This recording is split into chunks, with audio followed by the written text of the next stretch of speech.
Okay, here's a thought. What if the biggest force, the real engine driving global missions, isn't some huge, well-known organization or, some amazing new technology?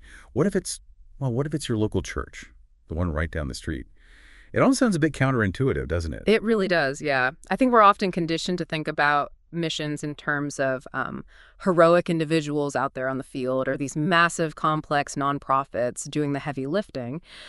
But the sources we've been digging into for this deep dive, and this is a stack of articles, research, notes shared by a listener who's really passionate about this, they present a pretty powerful argument. And that argument, essentially, is that the unsung engine, the often overlooked power source for global missions, is exactly that, the quiet local church. So our mission here, in this deep dive, is to really take apart what the source material is saying, to understand why it claims so strongly that the local church isn't just an audience for missions or, just a sponsor, but the actual indispensable engine itself. And maybe more importantly, what that means for you listening right now. Right. Let's dive into that core idea then, this concept of the overlooked engine. Because the source material really does challenge some common assumptions about where the real power and potential lie in global missions today. It really does. It suggests that while we rightly celebrate the amazing work of individual missionaries, or the sheer scale of some large mission agencies, the foundational work, the engine room, if you like, that often happens right there in the local church, the one we might just walk past every day without thinking twice. And the sources, they diagnose a bit of a problem here. They suggest that over time, maybe unintentionally, many churches have started treating global missions as more of an optional program. Yeah, or like an add-on. Exactly, just another thing on the church calendar, maybe a special offering once a year. Right, like a box to check off? Precisely. And the material argues this can lead to mission efforts that kind of peter out. They lack deep roots in the very community they're supposed to spring from. It's almost as if missions has become something churches outsource, something external to their core identity. Yeah, like sending money or maybe a few people away to do the real mission work, rather than seeing the local church itself as the base camp, the Launchpad. That's a great way to put it, a launchpad. Yeah. And the bold claim that comes through loud and clear from the source material is this. It's time, they argue, to reclaim the local church as the engine, not the audience, of global missions. And they present this not just as like a strategic tweak, but as a fundamental reawakening, a return to the church's core identity. Okay, so if the local church is meant to be this engine, where does this idea even come from? The sources obviously don't think we're just inventing this, right? Let's look at the biblical blueprint they lay out. It seems like they push back pretty hard on the common idea that missions just sort of started with the Great Commission in Matthew 28. That's a really critical reframing they offer. The material traces God's global heartbeat, his concern for all peoples, much, much further back. It starts right there in Genesis 12 with the promise God makes to Abraham. He says, through you, all nations or all peoples of the earth will be blessed. Wow. So the global vision isn't just a New Testament thing. It's baked into the very beginning of God's relationship with his people. Absolutely. And that thread, that global dimension, continues right through the Old Testament. Israel is called to be a priestly nation in Exodus 19, basically, a nation meant to mediate God's presence and blessing to the world. Isaiah 49 talks about Israel being a light to the nations. And then, of course, you get that incredible culmination in Revelation 7.9. Oh, yeah, the picture of the huge crowd. Exactly. A multitude from every tribe, tongue, and nation worshiping together. The sources argue this isn't some divine afterthought. It's the consistent direction, the trajectory of the whole biblical story. Okay, so throughout this big unfolding story, what do the sources identify as God's primary instrument, his main way of carrying out this global mission? Well, it's consistently his people, his gathered, sent, spirit-filled people, which is essentially what we mean by the church, right? And the New Testament gives us a really vivid example of this in action in the book of Acts. Specifically, they point to the church in Antioch in Acts chapter 13. Antioch. Okay, what makes Antioch such a key model, according to these sources? Why is it so foundational? The really crucial point they make is who initiated the sending of Paul and Barnabas. It wasn't, some specialized mission board operating separately. It was the local church community in Antioch. This diverse group of believers, they fasted, they prayed together, they listened for the Holy Spirit's leading, and then they laid hands on their own leaders, Paul and Barnabas, commissioning them and sending them out on behalf of the whole community. So the church itself was doing the discerning and the sending. Yes, and the sources put it really powerfully. Antioch wasn't outsourcing the mission, it was the mission. It was the sending body. And it's significant, they note, that Paul, even with all his travels and independence, consistently reported back to Antioch. That was his sending church, his home base. That makes a huge difference, doesn't it? The church wasn't just a resource pool, it was the commissioning authority, the spiritual anchor. The sources also mention something about the metaphors the Bible uses for the church, that even those images reveal this global purpose. Yeah, that's fascinating. They highlight metaphors like the church being God's temple, drawing from Ephesians 2. The idea is it's the place where God dwells, yes, but not just for the insiders. It's so that the nations can encounter him there. Or think about the body of Christ from 1 Corinthians 12. It emphasizes how every single part, every member is vital for the body's overall purpose. And that purpose inherently includes reaching out, has a global scope. And even the image of the bride in Revelation 21, the sources suggest this implies constantly expanding the guest list for that ultimate wedding feast, inviting people from everywhere. So these aren't just nice pictures.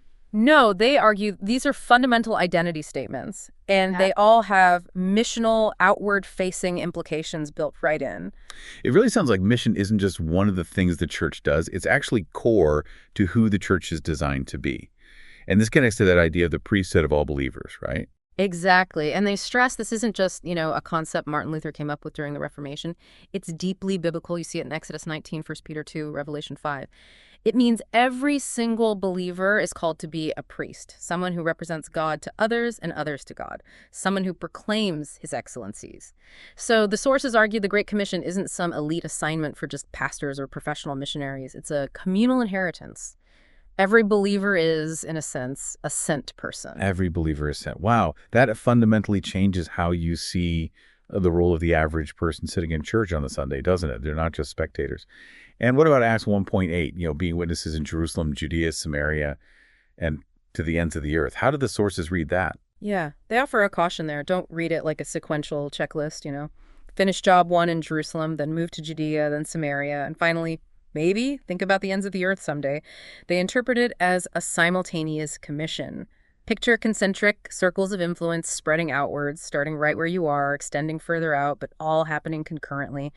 The early church didn't seem to choose between local outreach and global mission. The sources make the point. They did both, right from the start. Okay, so the biblical picture seems pretty clear. The local church is designed to be the engine, inherently missional, right down to its DNA. So how did we drift? If that's the design, why did this engine, as the sources put it, kind of stall in some places? What happened? Well, the sources point to a significant historical factor, particularly over the last century or so, what they call the rise of outsourced missions. Now, they're very careful to honor the incredible, vital work done by professional missions organizations and agencies. They absolutely acknowledge their value.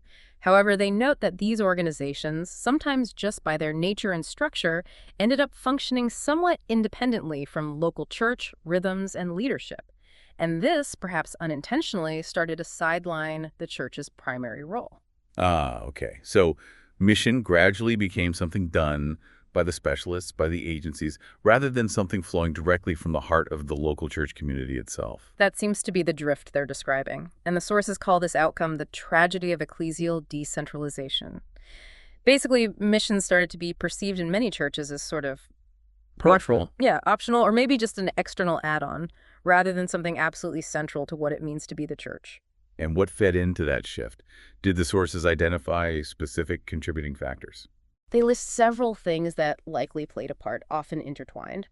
One is the rise of what's sometimes called consumer Christianity, which can foster a more inward-looking focus. What does the church offer me? Another is what they term disempowered discipleship, where maybe believers are inadvertently treated more like spectators or just recipients of ministry rather than active participants and agents of mission themselves. And also over-compartmentalization, creating these artificial walls between, say, local outreach and global missions, as if they're totally separate things competing for resources rather than two expressions of the same heartbeat. That makes a lot of sense. It's often a subtle drift, isn't it? Not usually a big conscious decision, but it has huge consequences for how the church engages with the world. So how do churches Course correct. How do we recapture that original foundational vision? The sources really argue for a fundamental flip in the narrative. We need to stop seeing the local church primarily as, I don't know, an obstacle to mission or just a resource pool to be tapped, and instead recognize it as potentially the greatest catalyst, the most potent force for global mission. And this requires what the sources called ecclesial missiology. Is that the term? Yes, that's the idea. It means that missiology, our understanding and practice of mission, must be fundamentally church-centric. Hmm. Mission needs to be born from the local church flowing out of its shared life, its worship, its prayer, its discernment, not just something supported by the church after the fact with maybe some money or a few volunteers. They picture the local church as the natural greenhouse of global vision. A greenhouse. I like that. And that vision then empowers every single member, right? Not just the leaders. Absolutely. That's where the every member sent idea comes in. It's a different paradigm for discipleship. It's about teaching believers, equipping them to see their everyday lives, their jobs as teachers, engineers, artists, stay-at-home parents, retirees, students as inherently missional. They are sent into those spheres.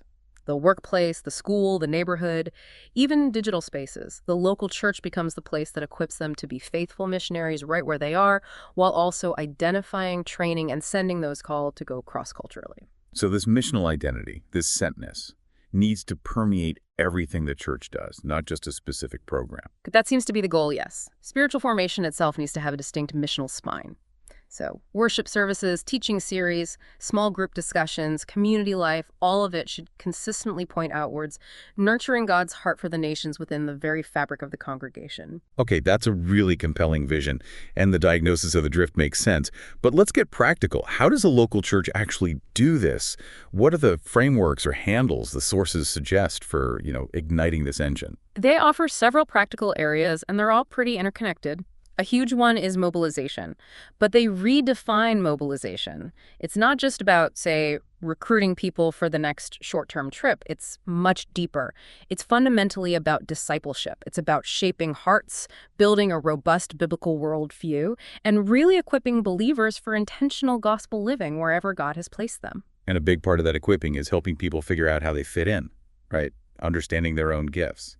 Yes, exactly. Identifying and affirming the specific God-given gifts, skills, and passions that are already present within the congregation.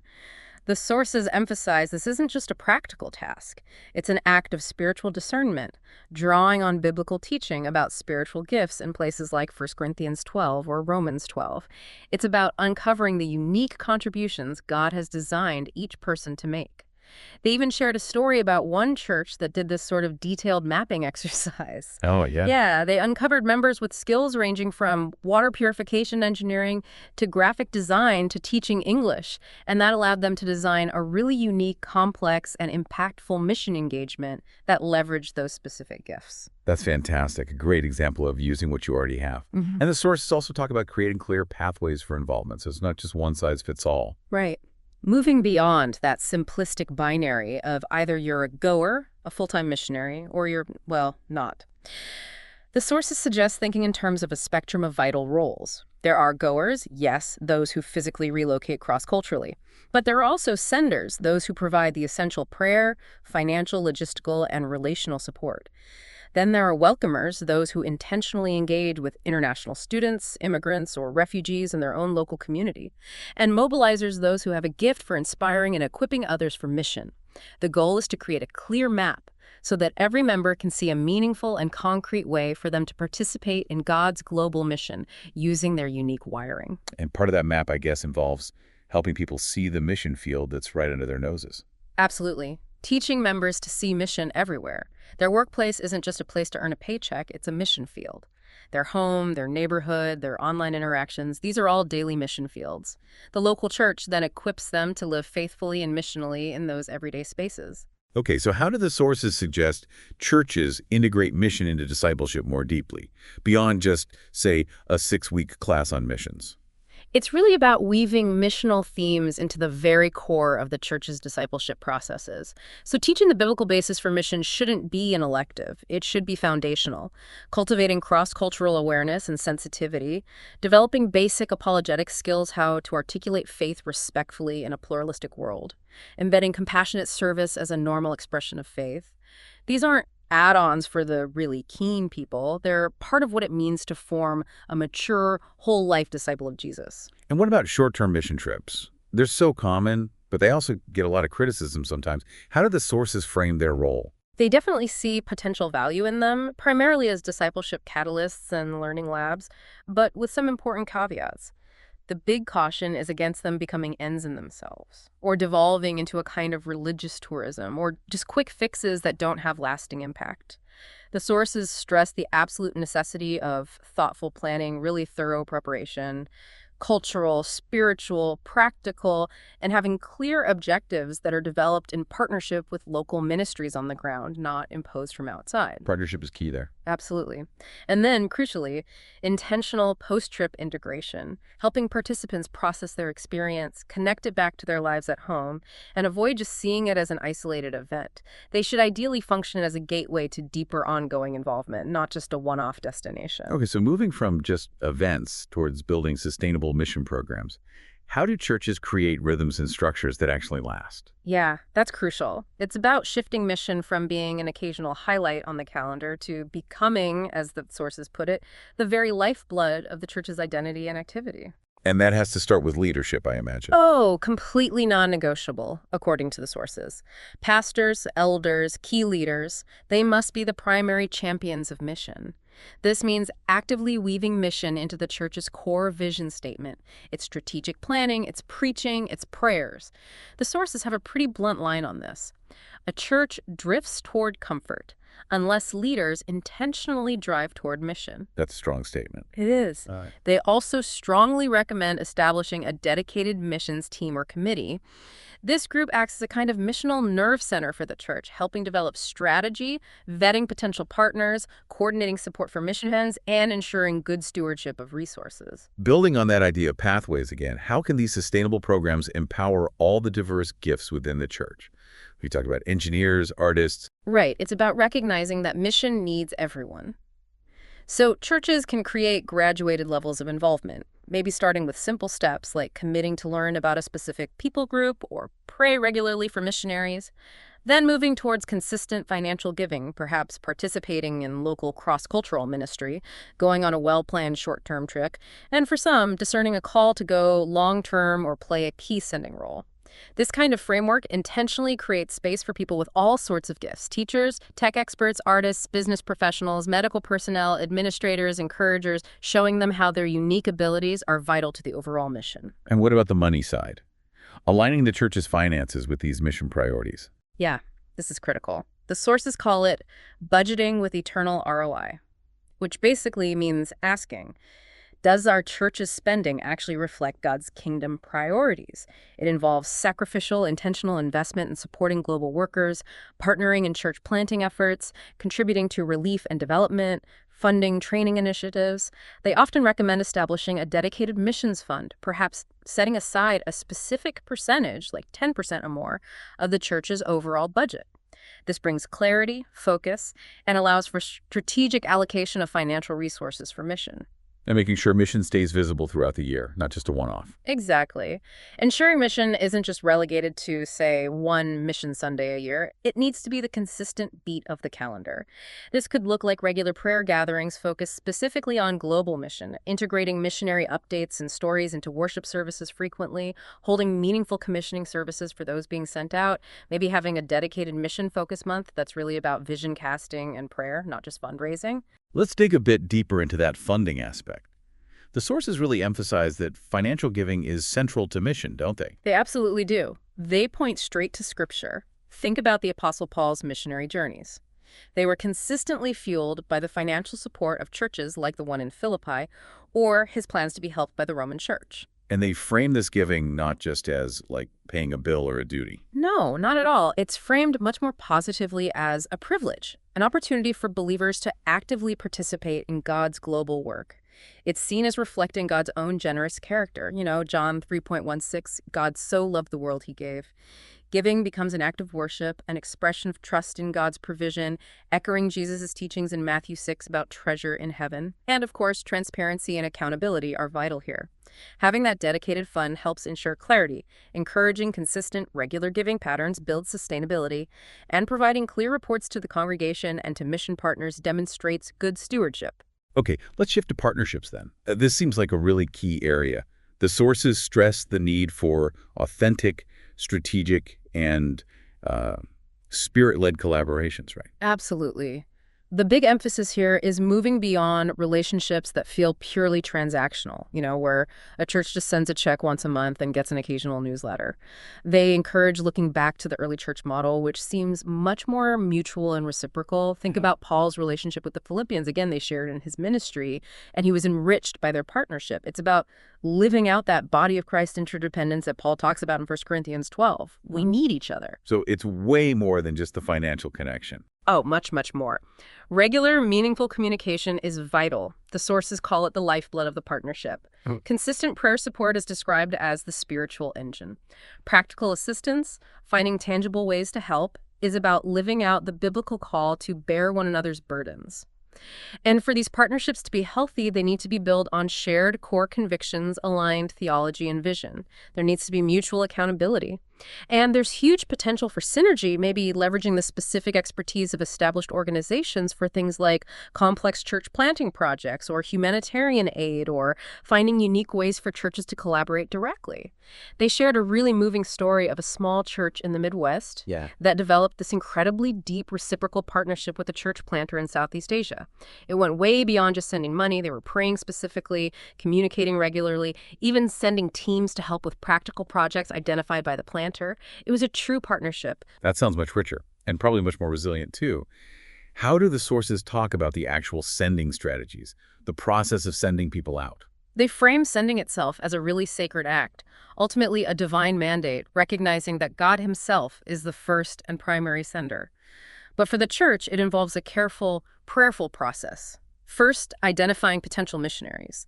And this needs to go beyond just initial enthusiasm or a desire for adventure. It requires discerning genuine spiritual giftedness for cross-cultural work, a clear sense of calling that's affirmed by the church community, and importantly, tested Christian character, much like the pattern we see with Antioch sending Paul and Barnabas in Acts 13. The overall culture of the church needs to be one that normalizes and affirms this kind of calling. And then comes the equipping part. That sounds crucial. Absolutely essential. Equipping involves providing solid theological grounding, practical training tailored to the specific context they're going to, things like cross-cultural adaptation skills, language acquisition strategies, safety and security protocols, plus ongoing spiritual formation and mentorship. It's holistic preparation. Is the commissioning service part of this sending process too? Yes. The sources highlight it as a vital, often liturgical, and deeply communal event. It serves as a public affirmation of the missionary's calling and the church's commitment. It's a powerful moment of formally entrusting that person or family to God's care and to the ongoing prayer and support of the congregation. And that ongoing care and support is critical, isn't it? It doesn't stop once they get on the plane. Oh, absolutely not. The sources are crystal clear on this. Sending people without providing robust, ongoing care is irresponsible and risks burnout, discouragement, or even failure. This care has multiple dimensions. Sustained financial support, delivered reliably and transparently, is foundational.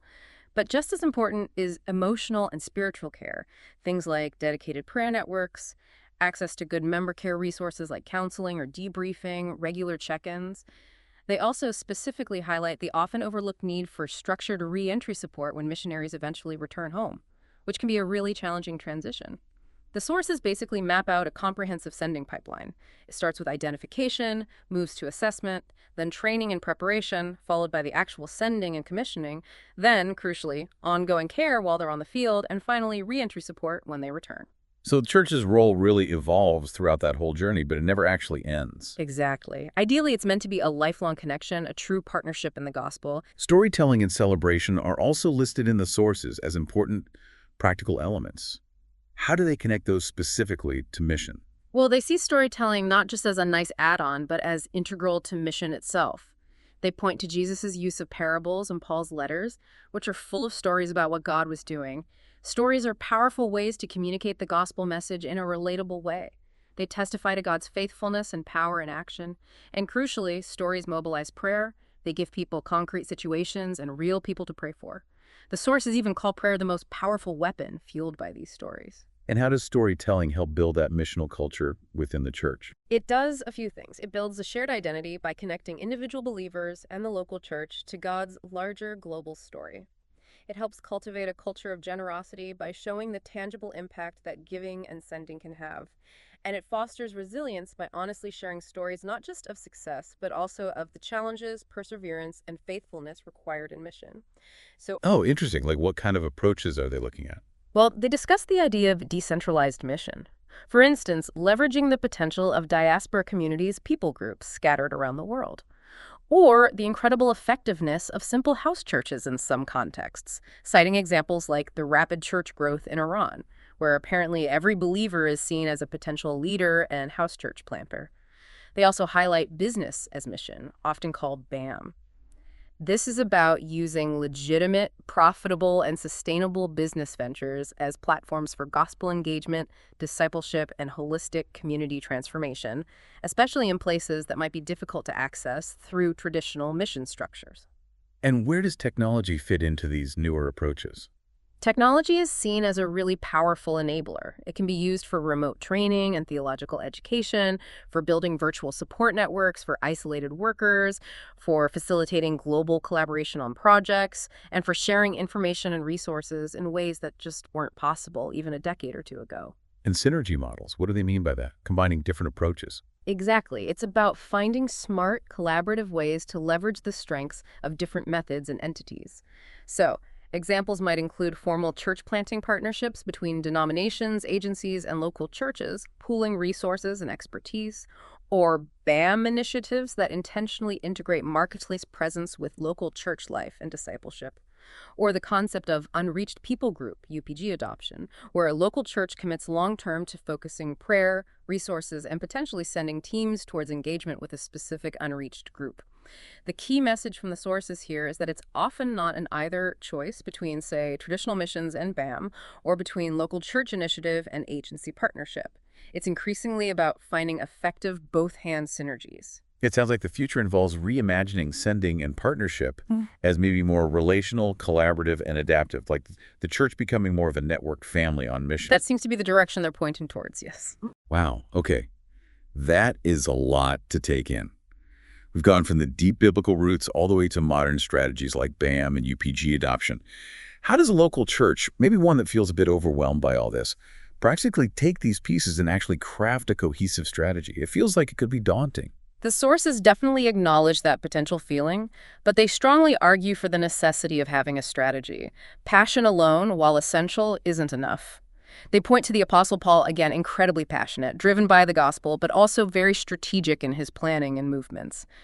Having a strategy is really about being wise stewards of the precious resources God gives a church, its people, their passions, their prayers, their finances. So where do they suggest a church begins? What's step one? Start small, but be intentional. One common recommendation is to form a dedicated missions committee or team. It's important that this group is composed of prayerful individuals who represent diverse perspectives and leadership gifts within the church. Another early step could be to conduct some kind of church-wide survey or assessment. Not just a skills inventory, but also gauging passions, interests, existing cross-cultural connections within the congregation. You need to know what resources and potential you already have.